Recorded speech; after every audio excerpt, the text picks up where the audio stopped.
Hello, I am Sam the Stat Man, coming at you with another video.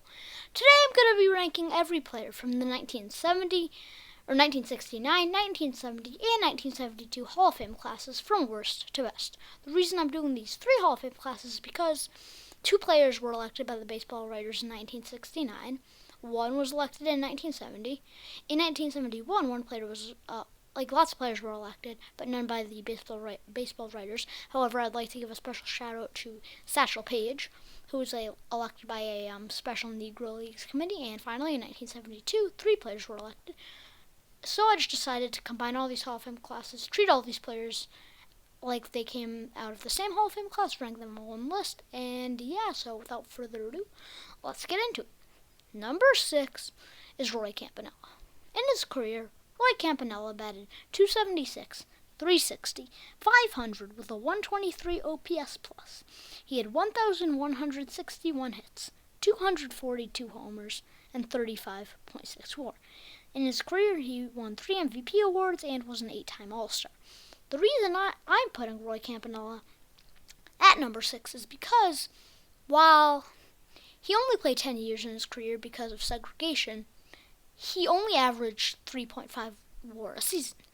And I'll try to compare that against someone like Jackie Robinson, who also only played 10 years in the MLB, but averaged over 6 WAR a season. And Campanella averaged around 3.5 WAR a season.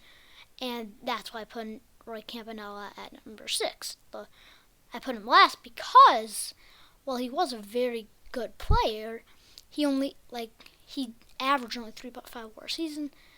And when you compare him against other great players like Jackie Robinson, other great players who had very short careers, he just doesn't stack up. I think he deserves to be in the Hall of Fame, but he's definitely the worst player on this list. Number 5 is Early Wynn. In his career, Early Wynn went .300 and .244 with a 3.54 ERA and a 1.07 ERA plus.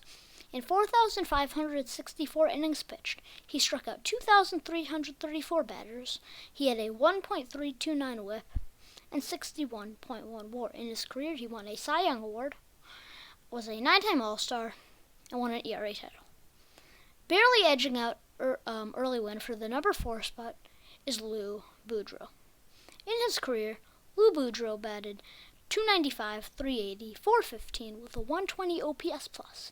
He had 1,779 hits, 68 homers, good defense, and 63 WAR. In his career, he won an MVP award and was an 8-time All-Star. Number 3 is Yogi Berra. In his career, I forgot to mention, with Lou Boudreau, he also won a batting title. Now let's get back to Yogi Berra. In his career, Yogi Berra batted .285, .348, .482 with a 125 OPS plus. He had 2,150 hits, 358 homers, and 59.5 WAR. He was a 3-time MVP and an 18-time All-Star. The reason I'm putting Yogi Berra at number 3 is because regular stats don't account for postseason, and Yogi Berra made the postseason many times because he played for the Yankees. I think he made maybe 10 World Series or something, which is just crazy. The Yankees were a huge powerhouse. And since all the stats I talked about don't include regular season stats, I didn't mention those. So they just include regular season stats. I think I said they didn't include regular season stats. I meant they do include regular season stats, but not postseason stats. And that's why I'm putting Yogi Berra at number 3, because he had good postseason stats, but I didn't mention that in his regular stats. That is not accounted for. Number 2 is Sandy Koufax. In his career, Sandy Koufax went .165 and .87 with a 2.76 ERA and a 1.31 ERA plus. In 2,324 and 1/3 innings pitched, he struck out 2,396 batters.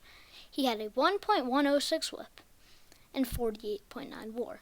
In his career, he won an MVP award, was a 3-time Cy Young winner, won 3 Triple Crowns, won 5 ERA titles, was a 7-time All-Star, and won 2 World Series MVPs.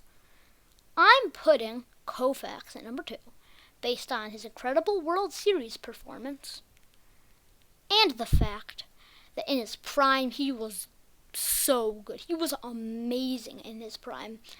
Like, some of those years, he was legitimately, like, the best pitcher in baseball, one of the best. Like, he had some of the greatest pitching seasons of all time. That's why I'm putting him at number 2. His prime was just that good. And number 1 is my favorite player of all time, Stan Musial. Now, Sandy Koufax normally would be number 1 on a list like this because of his prime, but not when he's competing with a top 10 player in baseball history. In his career, Stan Musial batted .331, .417, .559 with a .159 OPS plus. He had 3,630 hits, 475 homers, and 128.3 WAR. In his career, he won 3 MVP awards, was a 24-time All-Star, and won 7 batting titles. I'm putting him at number 1 because a lot of people talk about prime Koufax, including me, but I think prime Musial is pretty underrated. In his prime, Musial was still really good, but people just don't talk about it as much. I mean, in 1948, he had like 11 WAR, and now that I mentioned 1948, Boudreau, who was also on this list, also had an incredible 1948 with like 10 WAR, so maybe that was just a year for good seasons and players elected in these 3 Hall of Fame classes.